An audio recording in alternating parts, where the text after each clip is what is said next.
আসসালামু আলাইকুম। হ্যালো বন্ধুরা, কেমন আছো সবাই? আশা করি ভালো। আমিও তোমাদের দোয়ায় আলহামদুলিল্লাহ ভালো আছি। আরও একটা নতুন ভিডিও নিয়ে তোমাদের সামনে হাজির হলাম। আশা করছি তোমাদের অনেকটা ভালো লাগবে। অনেক দিন আগের ভিডিও এটাও, বাধ্য হচ্ছে ভিডিওগুলো দেওয়ার জন্য, কারণ কপাল যখন খারাপ হয় তখন মানুষের সব দিক থেকেই খারাপ। তোমরা সবাই জানো ইউটিউবে আমার চ্যানেলের প্রবলেম চলতেছে, এই জন্য ইচ্ছা না থাকা সত্ত্বেও এখনও অনেকগুলো ভিডিও ছাড়তে হচ্ছে, যেগুলো ছাড়ার কোনো ইচ্ছাই ছিল না। মোট কথা বাধ্য হয়ে যে কোনো ভিডিওই ছাড়তে হচ্ছে এখন। আর এই ভিডিওগুলো শীতের শুরুর দিকের ভিডিও, অনেক আগের ভিডিও। এগুলো একদম ছাড়তে চাইনি, কারণ এখন তো শীত শেষ হয়ে গেছে। এই ভিডিওগুলো ছাড়ার ইচ্ছা ছিল না, কিন্তু কি আর করার, বাধ্য হয়ে ছাড়তে হচ্ছে। কারণ আমি নিজেও জানি না আমার কোন ভিডিওর মধ্যে রিউজ, এজন্য আমার সবগুলো ভিডিওই প্রায় ডিলিট করা লাগতেছে।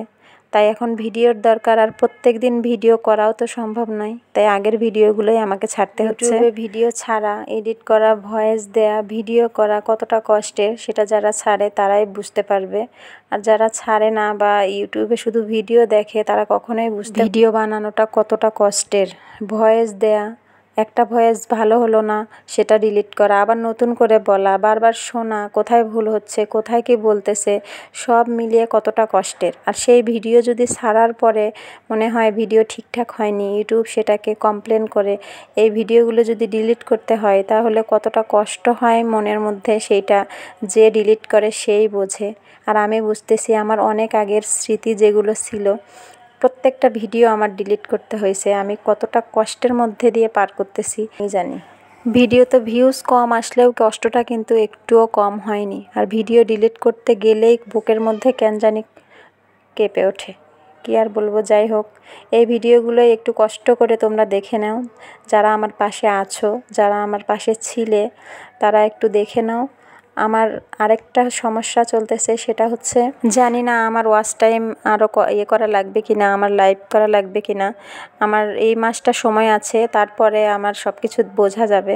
তো যদি আমার লাইভ করা লাগে তাইলে সবাই প্লিজ আমার লাইভে জয়েন হবে, একটু কষ্ট করে আমাকে সময় দেবে, আমিও তোমাদের পাশে থাকব। বারবার একটা কথাই বলবো, একটা চ্যানেল দাঁড় করাতে আসলেই খুব কষ্টের, খুব কষ্টের। সহজে কোনো কিছুই পাওয়া যায় না। আর আমরা যারা মনে করি বা বলি যে আমরা শখ করে ইউটিউবে এসেছি ভিডিও দেওয়ার জন্য, আমাদের অন্য কোনো ইন্টেনশন নাই, এটা একদম ভুল ধারণা। কারণ এত কষ্ট করে ভিডিও করা, ভিডিও এডিট করা, ভিডিও ছাড়া এবং সেটা নিয়ে বিভিন্ন কাজকর্ম, এগুলো কিন্তু এমনি এমনি আসা হয় না। যারা বলবে আমরা এমনি এসেছি, শখ করে এসেছি, এটা তাদের আসলেই ভুল ধারণা।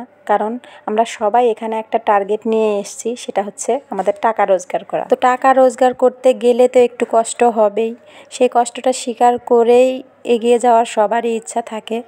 তো আমারও সেই ইচ্ছা আছে। সবাই আমার পাশে থাকো, আমাকে ভালোবাসা দাও যেভাবে ভালোবাসা দিয়েছো। সবাই আমার জন্য দোয়া করো। আমি এই মাসটা পরে অ্যাপ্লাই করব, এইবার যেন ঠিকঠাক হয়ে যায়। এইবার ঠিকঠাক না হয়ে গেলে সত্যিই আমার মনটা খুব ভেঙে যাবে, জানি না কি করব, কি হবে। তবে সবাই দোয়া করো যেন হয়ে যায়। হয়ে গেলে সত্যিই খুব ভালো লাগবে, আর না হয়ে গেলে খুব কষ্ট লাগবে। কারণ আমি আর ভিডিওগুলো প্রায় সব ডিলিট হয়ে গেছে, কয়েকটা রেখে। সব ডিলিট করার পরে আমার তো শর্ট একটাও নেই, যত শর্ট ছিল 2-3টা শর্ট, ওইটাও থাকবে না হয়তো, ডিলিট করা লাগবে। আর ভিডিওগুলো ছাড়তেছে আর ডিলিট করতেছে আগেকারগুলো, কিন্তু কোথাও আমি রিউজ পাইনি যে আমি একটার ভিডিও আরেকটার মধ্যে দিয়েছি। জানি না ইউটিউব কোথায় কি পেয়ে আমার মানে চ্যানেলটা এরকম করলো, জানি না। যাই হোক, চেষ্টা করব আমি নতুন করে ভিডিও দিয়ে সবগুলো ডিলিট করে অ্যাপ্লাই করার, তাইলে হয়তো হতে পারে। প্রথম যখন ইউটিউবে ভিডিও ছাড়ি তখন অনেকটা ইজি মনে হয়েছিল ইউটিউবকে, যে শুধু ভিডিও করব আর ছাড়ব। কিন্তু যখন শুরু করলাম তখন মনে হলো যে আসলে এটা মোটেও ইজি নয়, অনেকটা কষ্টের জিনিস, অনেকটা কষ্টের জার্নি, অনেকটা কষ্টের পথ। অনেক কথাই তোমাদের সাথে শেয়ার করলাম। যদি তোমাদের আমার কথাগুলো বিরক্ত লেগে থাকে তাইলে প্লিজ ক্ষমা করে দিও, কারণ অনেক কষ্ট থেকেই কথাগুলো চলে আসলো। কথাগুলো বলার খুব মনের মধ্যে মানে হচ্ছিল যে তোমাদের সাথে শেয়ার করব, সেটাই শেয়ার করলাম। আর আমরা কেনাকাটা করতে গেছিলাম, এটা অনেক আগেকার ভিডিও, সেটা তো প্রথমেই বললাম। এগুলো মেয়েদের জন্য কেনাকাটা করছিলাম। সেই দিন অনেক কিছু কেনাকাটা হয়েছিল। আমার বোনের বেবি হয়েছিল, সেই বেবির কেনাকাটা হয়েছিল, অনেক কিছু কেনাকাটা করা হয়েছিল। এই জন্যই সেটা ভিডিও করে রাখছিলাম, ছাড়বো, কিন্তু বাড়ি যাওয়ার 2 দিন আগে এগুলো কেনাকাটা হয়েছিল, তাই বাড়ি গিয়েছিলাম, তারপরে আর তো ছাড়াই হয়নি। এই জন্য আবার আর মেয়েদের শখই কেনাকাটা করার, মানে সংসারের একটা জিনিস যদি কিনতে যাই তার সাথে আর একটা 2টা 3টা ফ্রি থাকবেই, এটা সবার ক্ষেত্রেই। একটা করে সোয়েটার কিনতে গেলাম বাচ্চাদের জন্য, সেখানে আরও 2টা এক্সট্রা করে কেনা হয়ে গেল। পছন্দ হয়ে গেলে সেটা আর রেখে আসতে মন চায় না, খুব ভালো লাগলে তো রেখে আসা হয় না, নেওয়া হয় সব। ইউজ করার জন্য অনেক সোয়েটার ছিল, শুধু বাইরে পরার জন্য সেগুলো ছোট হয়ে গেছিলো, এজন্য বাইরে পরার জন্য 2টা নেব, 2টা নিতে গিয়ে 5টা হয়ে গেছে কেনা। আসলে মানে মার্কেটে গেলে মেয়ে বাচ্চাদের জিনিস দেখলেই শখের ওপরেই কেনা হয়ে যায়। মেয়েদের এত সুন্দর সুন্দর ড্রেস দেখলেই সব পছন্দ হয়ে যায়, এই জন্যেই কেনা হয়, রেখে আর আসা হয় না। সাথে এই জিনিসগুলোই কেনা হয়েছিল, অনেক ভালো লাগলো দেখে, অ্যাকসেপ্ট করে আছে, তারপরেও এটাও ভালো লাগলো, ইউজ করার জন্য অনেক সুন্দর। এর আগের যেটা আছে সেটা হোয়াইট, এই কালার কম্বিনেশনটা অনেক ভালো লাগলো, এই জন্যই নিয়ে নিলাম। আর অনেক হার্ডিও ছিল জিনিসগুলো, খুব ভালো লাগলো কাপ পিসগুলো, এই জন্যই নিলাম। অনেক কিছুই কেনাকাটি হলো। মানুষের জীবনে এমন কিছু কষ্ট থাকে যেগুলো কারোর সাথে শেয়ার করা যায় না, বলা যায় না, নিজের মধ্যেই ধুকে ধুকে শেষ হয়ে যেতে হয়। তো সেরকমই আমার কাছে এটা মনে হয়েছিল যখন আমি প্রথমবার অ্যাপ্লাই করলাম, তখন মনে হয়েছিল যে আমি মনে হয় আসলে ব্যর্থ হয়ে গেলাম। লাইভ করতে যতটা ভালো লাগতেছিল, লাইভ করতে করতে যখন আমার শেষের দিকে হয়ে গেছিলো তখন যতটা ভালো লাগতেছিল, অ্যাপ্লাই করার পরে যখন হলো না তখন আমি একদম ভেঙে পড়ছিলাম।